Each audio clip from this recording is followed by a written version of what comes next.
Welcome, my friends, to another exciting edition of Our Bleepin City. I'm your host, Mikey Two Guns. Today, I'm very excited to welcome to the show a colleague of mine this season covering the Eagles. We sat next to each other on press row for a lot of the year, and we saw a lot of great things. Here to go over the special edition of Our Bleepin City, the season breakdown for the Boston College Eagle basketball team. It is my pleasure to welcome onto the show Mike Sidhly. Mike, thank you so much for joining me today. Welcome to the show. Thank you, man. Happy to be here. So we had a front row seat this year to a lot of exciting action at Connie. You know, the away games that we watched from home.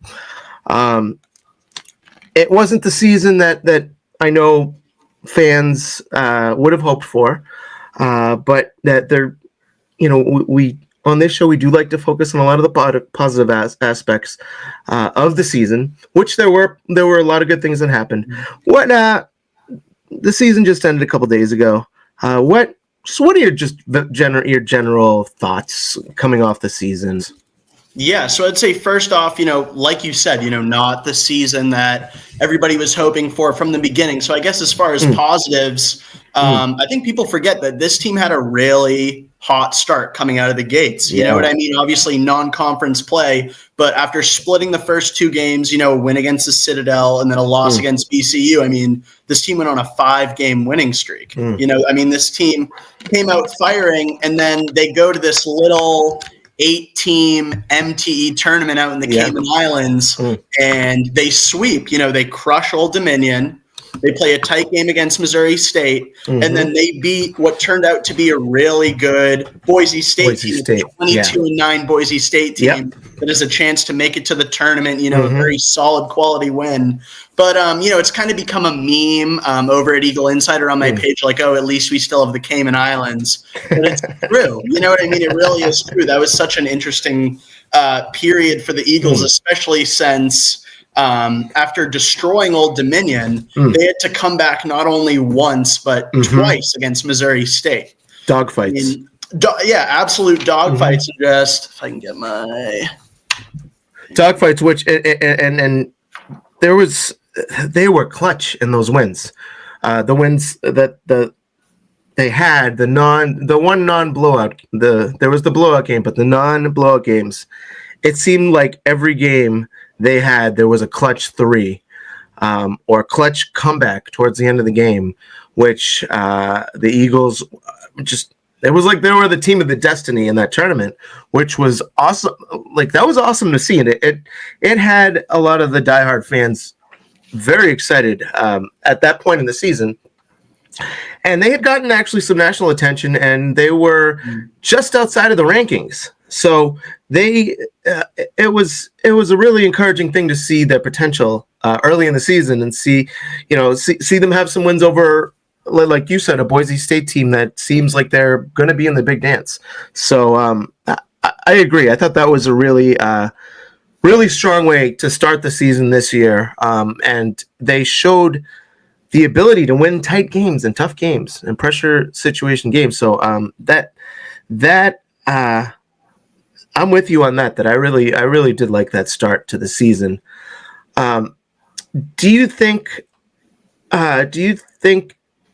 it was a blessing, but a little bit of a curse too? Because it seemed like after they came back from the Caymans, they had a slight bit of a letdown, and it's almost sometimes you read too many of the newspaper clippings about how good you're doing and this and that, because then when they came back, they did have that immediate letdown to Dartmouth. Do you think they maybe started to get a little bit too ahead of themselves too early?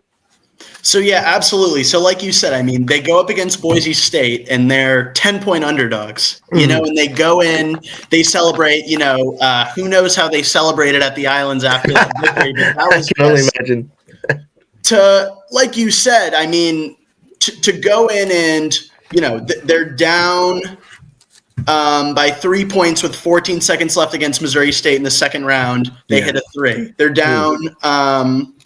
Donald Hand hits a clutch 3 to tie the game, and then in overtime, Elijah Strong hits the game winner. It's like to do that, to win in clutch ways, to win the tournament, and then to come back. You have this incredible run in the Cayman Islands. You play Dartmouth. You think, oh my God, this is going to be a piece of cake, right? You're 6-1. I think they were 16-point under favorites in that game too. Exactly, and you just think this team doesn't really belong on the floor with us. Right. I mean, this is an Ivy League team that Dartmouth didn't end up, this incredible Ivy League story. They ended up 14-13, kind of middle of the road in the Ivy League. And they just shot you. They shot BC off the floor. They really did. They had 3 players with over 18 points. They had 5 players in double figures. And I think, like you said, that was, I think, the media getting to them a little bit. In the year prior, while that team was an NIT team, I think a lot of people expected that team to go to the tournament. You have Quinton Post, who's a rotational player in the NBA now, a bunch of litany of cast members that have gone on to other colleges and done great things. So I think you're coming out the gate hot. Everybody thinks this BC team is going to take a huge step back, which evidently they ended up doing. But coming out, having that 6-1 start, and then to lose to Dartmouth, I absolutely agree with you. I think that they kind of let it get to their heads a little bit, and it's tough to do that with, you can say what you want about Earl Grant, but he's very good at keeping his teams focused. Yes. Great motivator. Talked about, but I think that, absolutely. I think they let it get to their heads a little bit, and they thought this is going to be a cakewalk. Yeah. The jet lag, I understand it was a week later. I got a lot of heat in the comments of my article for blaming the jet lag because, fans, as you can try to spin something positive and they'll find any reason to be negative out of it. But fair enough. They had a whole week time back to kind of settle in. But I wonder if they just had played maybe 2 days later, 3 days later, rode that momentum out, if things would have been different. Yeah. It was a weird schedule too, because there was gaps, and then I get it, the schools, you get breaks and you get exams and stuff, but it was you wonder if the gap played against them because they were hot, and then they had that time off, and then the jet lag too, and it almost like possibly reset them, and then they relaxed, and you wonder, who knows if they don't lose that game to Dartmouth, if the momentum is a thing. The mental aspect of the game is a huge part of it. You wonder mentally if they win that Dartmouth game, what kind of run they possibly could have gone on. So speaking of, you mentioned some of the players that shined in the Cayman Island Classic, and the encouraging thing was it seemed like there was a different hero in every game. You had Elijah Strong, you had Beadle hitting one of the game winner. Incredible. Donald Hand. And one other thing I think that should be noted is that the Eagles this year did not return any starters. It was like a whole new team, which as a coach, that's that's in the pros, you don't get that. You always have some players coming back. You don't usually have a full reset. So that was a huge challenge for this team, which they handled great at the start. And throughout the course of the season, I think the inexperience of handling some adversity definitely got to them. But focusing on some of the players, what players really stood out to you this year? I think just as far as the sort of progression of players that me and you have talked about this guy a lot, but watching the emergence and growth of freshman forward Jaden Hastings has honestly been a lot of fun this year. Yeah. He is another one of those guys. He did not come out, firing out of the gates. He was out of position defensively many times. You would see Coach Grant on the sideline barking directions at Jaden, and he would just have his hands up I don't know what you want from me. I'm a redshirt freshman. And, offensively, he couldn't put a post move together. You know what I mean? He was always a lob threat and somebody that could play above the rim if he needed to, but he wasn't somebody that teams needed to look out for one-on-one, somebody that scared you. But I think that one of the things that really allowed him to grow in his role, and Grant has answered this to you, to me, is he had to learn and play behind Chad Venning. And, having to defend and score against him in practice is no small task. Venning isn't the tallest power forward center in the ACC, but he's a Hulk. He's a big Hulk. dude. He's strong. And he is crafty. He is unbelievably crafty.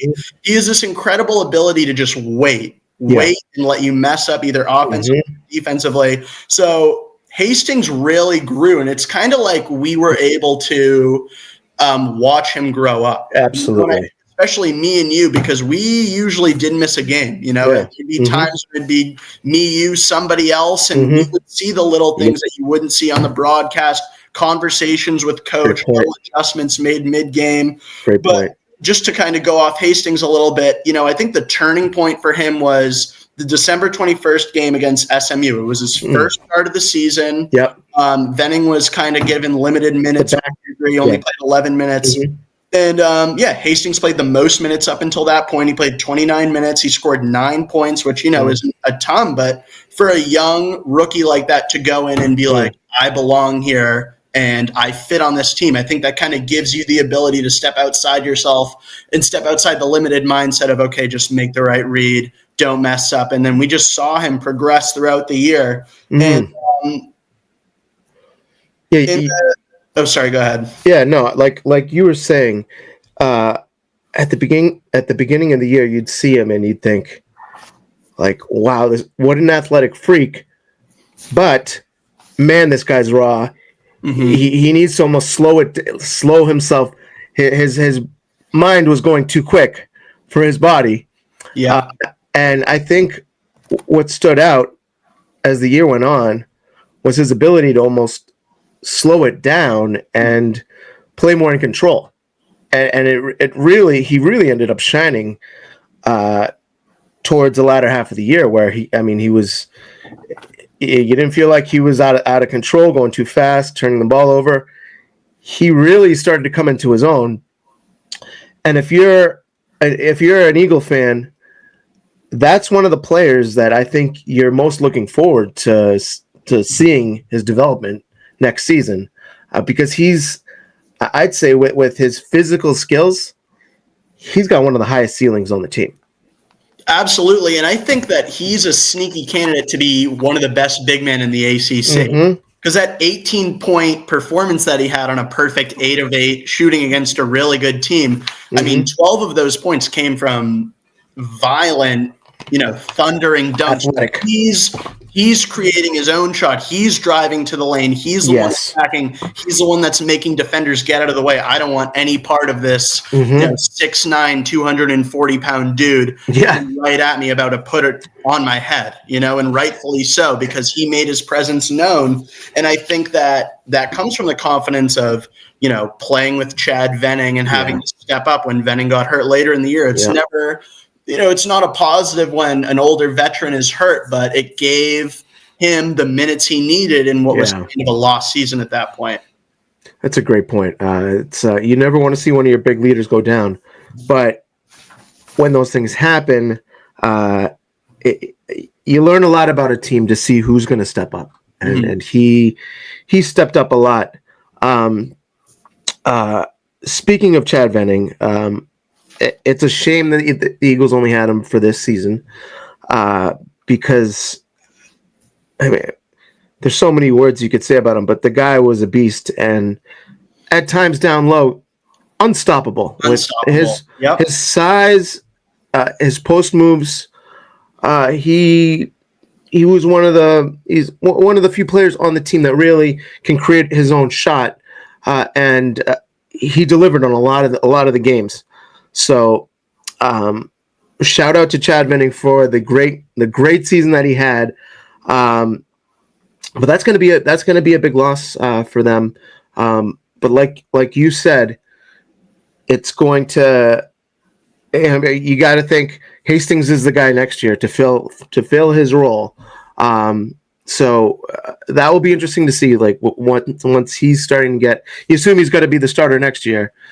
Once he gets those minutes, if he can kind of build and take what he learned from Chad this year, because like you were saying, he practiced against him every day. It'll be really exciting to see what he can do next year, given that opportunity and giving the experience that he's had, throughout the latter half of this year, where he got more playing time. Another guy that we must talk about, and he was winning award after award after award this year, and I don't think anyone saw this coming. I remember at the beginning of the year, I didn't hear a lot of talk about him being this breakout player, but it showed by the award he just won at the end of the year. Mm-hmm. Is our guy Donald Hand Jr. EJ. What a season! What a player! There's so many words that you could use to describe what he meant to this team and what he did. How much did you enjoy watching him this year?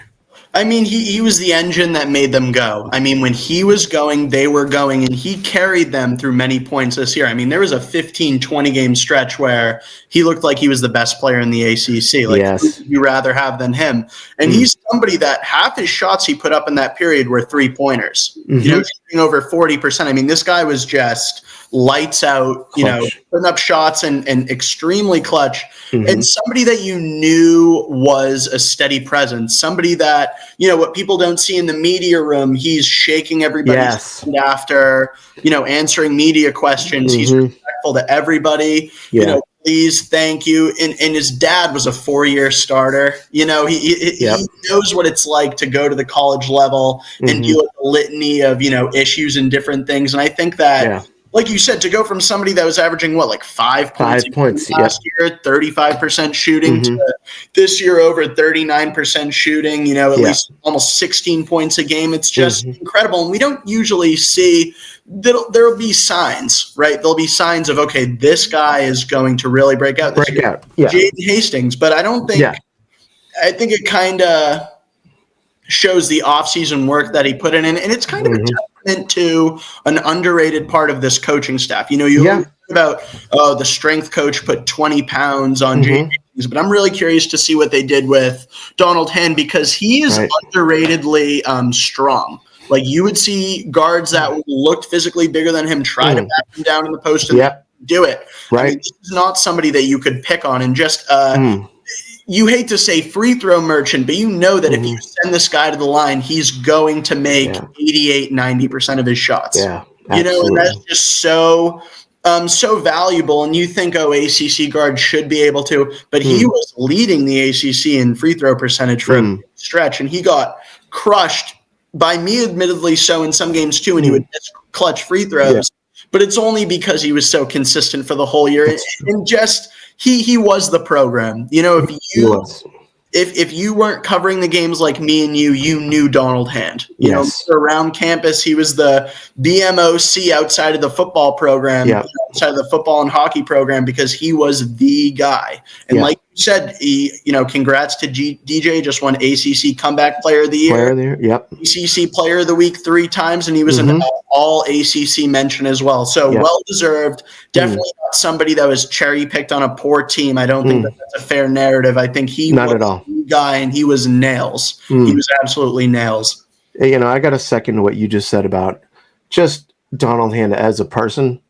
We got to see him, when they're not on the court, and then there's guys that will kind of play the game on the court, and they'll play the part on the court. But when the cameras weren't on a guy like Donald Hand, he could not have been a win or lose. He could not have been a classier,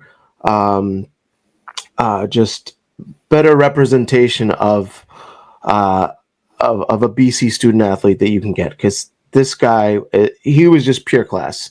And like you said, I had never seen that, a player that will go and come into the media room and shake hands with every member of the media. And, you like to see good things happen to good people, and he is just a class act. Aside from that, he's a damn good player. And you would see it in game like the UNC game. He he could just take over a game when he wanted to.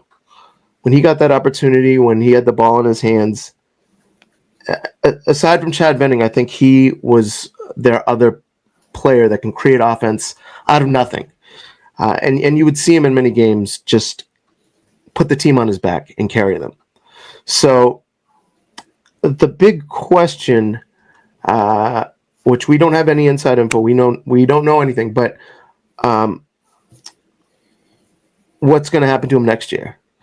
And I know you had asked Coach Grant in the final game of the season his thoughts. So what was your impression of what he said?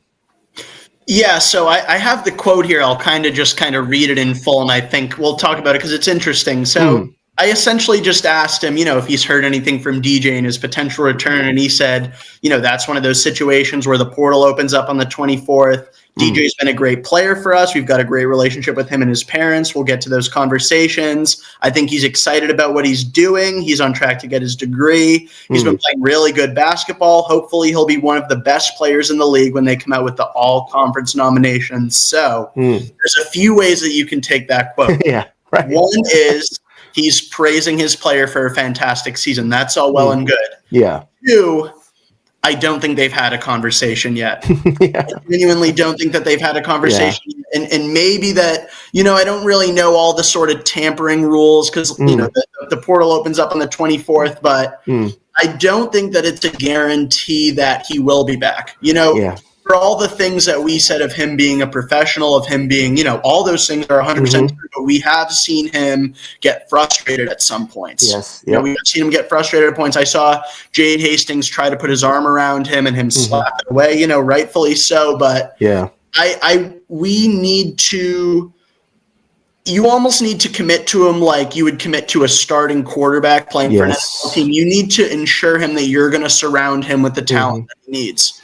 Because Chad Venning, he was the second best player on the team. I don't think anybody would. You could even argue best. Absolutely. But he's not somebody that if you get another player like him next year, he's going to move the needle for DJ. Yes. I mean, I have some numbers here. I believe, Dion Brown and Josh Beadle commanded over $500,000 committed to them combined in NIL money. And Dion Brown was not cheap, coming out of a smaller school. No. Beadle's making about $200,000, for all the positives that Brown brought down the stretch. He was kind of a letdown overall. He wasn't exactly what he was chopped up to be. And Beadle showed flashes, but he was kind of a role player. So, it's consistency. Yeah. I mean, Coach Grant has been criticized for not allocating NIL money correctly. BC has historically been cheap. You say historically NIL's been around for a few years. Historically not been able to retain. I mean, you look at, like you said, all the starters that left last season. We just saw one at the Clemson game, Zachary. Yeah, right. And he balled out. He had 21 points. Yes, he did. So what's it going to take? Is it going to take 600,000, 800,000, a million? Like, what's it going to take? And even then, if you're offering him the right amount of money, why is he going to come back to this program? Right. What, 4-16 in ACC play this year? Right. I mean, they were unfortunately a merchant of non-conference play at the beginning of the year. And you know what? This BC team was pretty dang good. All things it's so hard. I know you say spin the positives, but this was we got to be real at some point. Yeah, no, absolutely. But they can play ball. And I think if they were in another conference, they would have done better. But at the end of the day, this is the ACC. This is big boy ball. You have the Cooper Flags of the world. You have these guys that are perennial number one overall picks. So at the end of the day, he's going to do what's best for him. I would love to see him back in an Eagles uniform, but they have to make a drastic change, especially with Grant coming back. And you could say that that's because they didn't want to pay his buyout. You could say that's because they have a conclusive sort of direction for the near future. But there's a lot of things up in the air, and I think this is the biggest story for BC basketball going into next season. Front and center, it is the program's either ascent or decline hinges on the future of Donald Hand. If I'm the boosters and whoever is in charge of allocating and bringing in the money, I am doing whatever it takes to keep Donald Hand, give him the keys to the castle, as they say, within their whatever means that they have. Mm-hmm. But they have to do whatever it takes to keep him. One thing that I think is a positive for the team in keeping him is, let's say he goes to another team, another stacked team. He's not going to be the man there. He's going to be more of a role player. You stay at BC, you're the guy. You are the guy. You're going to get the minutes. You're going to get the attention. You're going to get the spotlight. If Donald Hand wants to have that assurance of being the guy, get the most minutes, the most exposure, it's at BC. Yeah. If he wants the best chance of playing in the tournament, then yeah, you might want to take the route that someone like the Zachary on Clemson just did this past year, and he's going to experience the tournament for the first time. But you hope the incoming recruiting class is strong enough, along with the returning players that because we don't know what other players are going to come and go. But you hope the foundation is strong enough, and he likes it here enough to stay, because the future is Mr. Hand Jr., right? I mean, it's so much hinges on him next year. Right. That's a lot of leverage for a player to have as well. It really is. Yeah. It really is. If I'm, these guys have agents now. If I'm his agent, I'm licking my chops. And whatever he does get in the NIL, he will deserve every penny of it. Let me tell you that it will be, money well spent. That's it. That is absolutely it. Speaking of, speaking of Coach Grant, he's been as I've noticed in the you see some things that you post online that you get the most reactions about. I would say by far the most feedback that I see is anything Coach Grant related, and of course the negative opinions seem to really shine out when people are emotional about things. There are a lot of detractors for Coach Grant that want him gone. From someone like myself and with you, who has seen him maybe behind the scenes more, mm-hmm. I'm okay with him coming back. You can tell the players really like him, which is important. You want to have a coach. It's not all about X's and O's these days. Yes, it is somewhat of it, but the players got to like the coach. Mm-hmm. And Coach Grant, from all the other coaches that I've seen in the press room, this guy's the ultimate motivator and the ultimate. He's a great. You listen to him and you feel positive. You feel fired up sometimes. Yeah. Win or lose, the guy is a great motivator.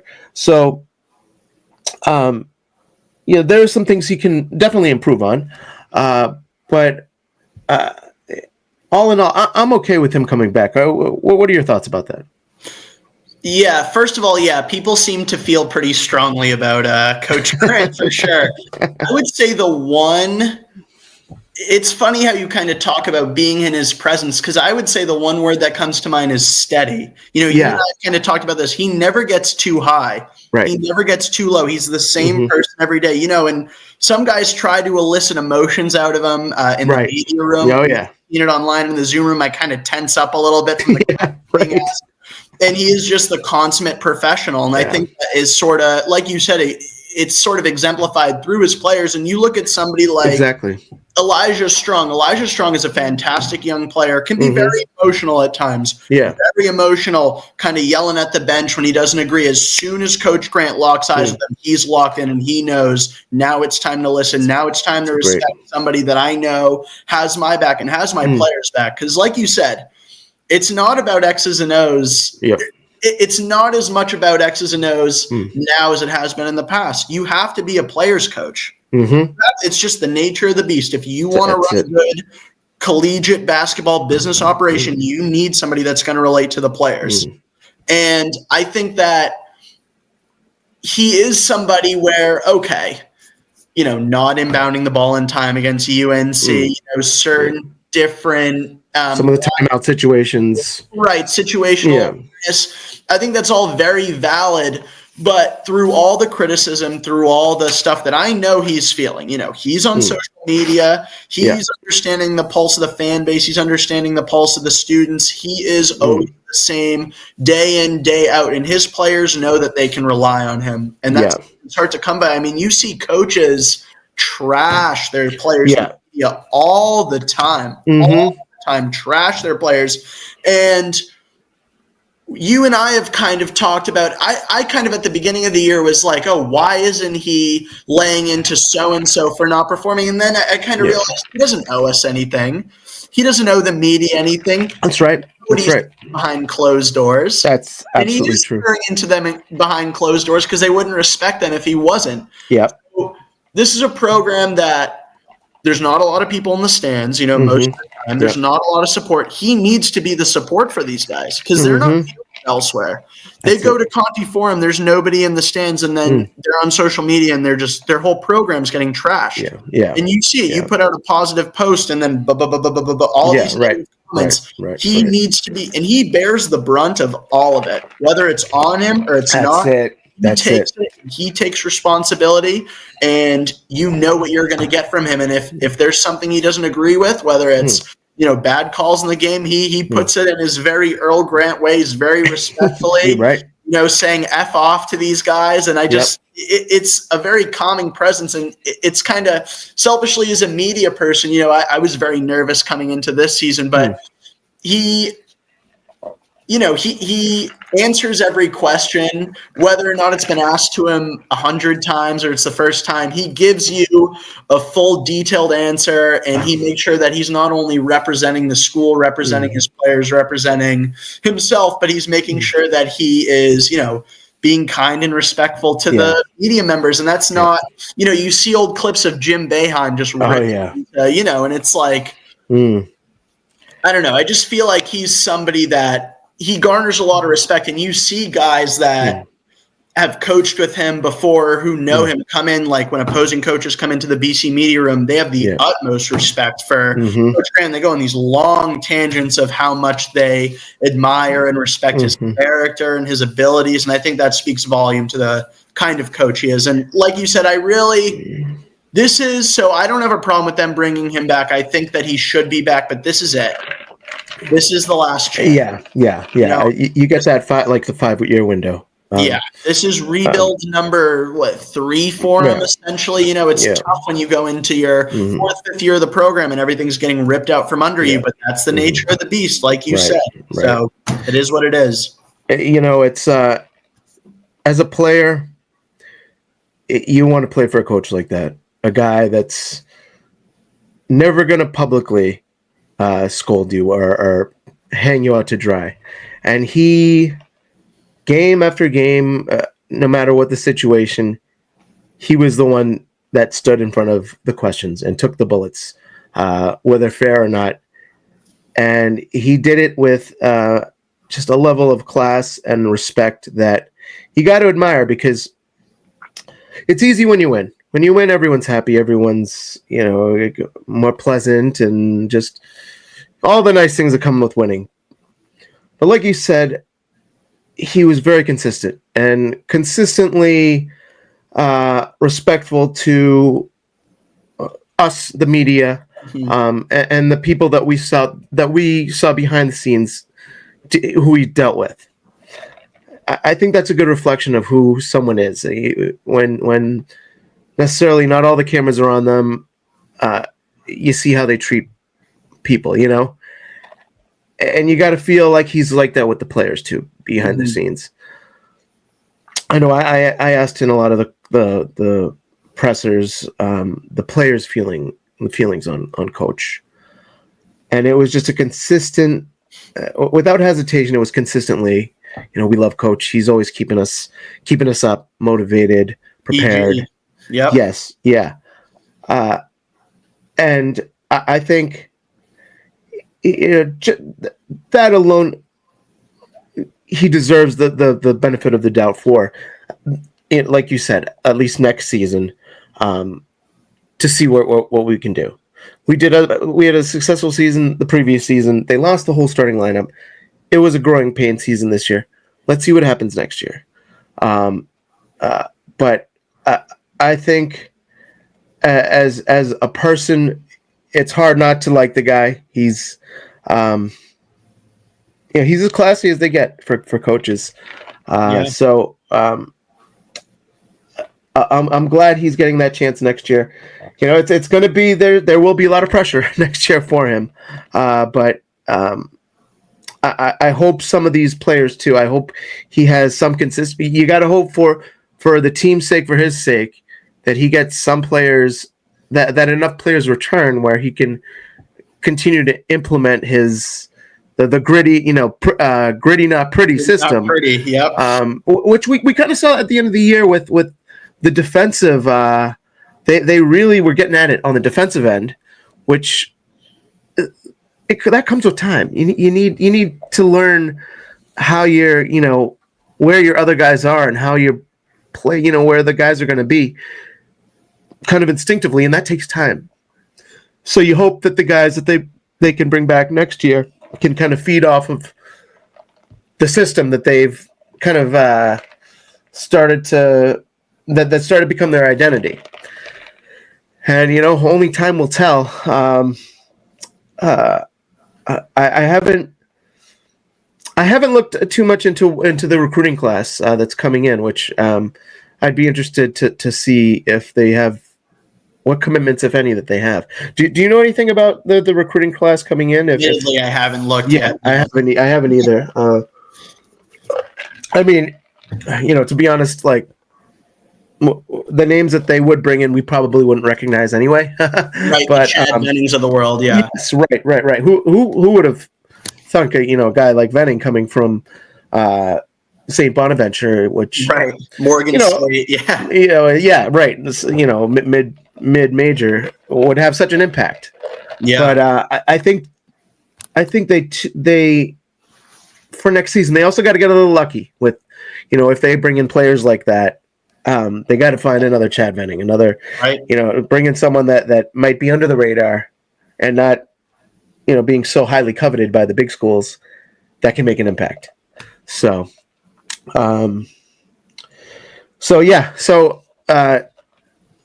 any final thoughts on this, on just the season of a whole? I know we had some really awesome moments. The major one that comes to mind is that Florida State game, which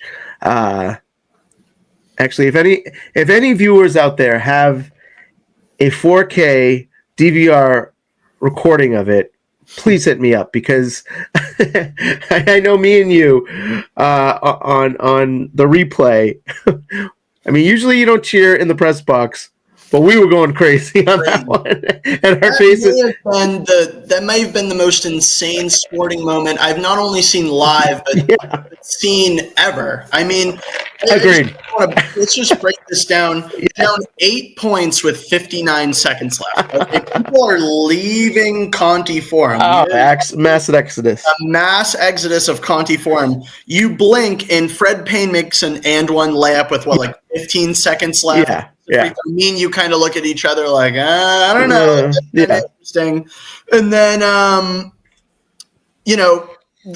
FSU gets fouled. They make both of their free throws, make it a 4 game. People are still filing out of content. And then, Fred Payne comes barreling down the lane, misses. Chad Venning hits a back layup. It's a 2-point game. Okay. Yeah. Under 10 seconds. I think leaving bodies have kind of turned to face the arena.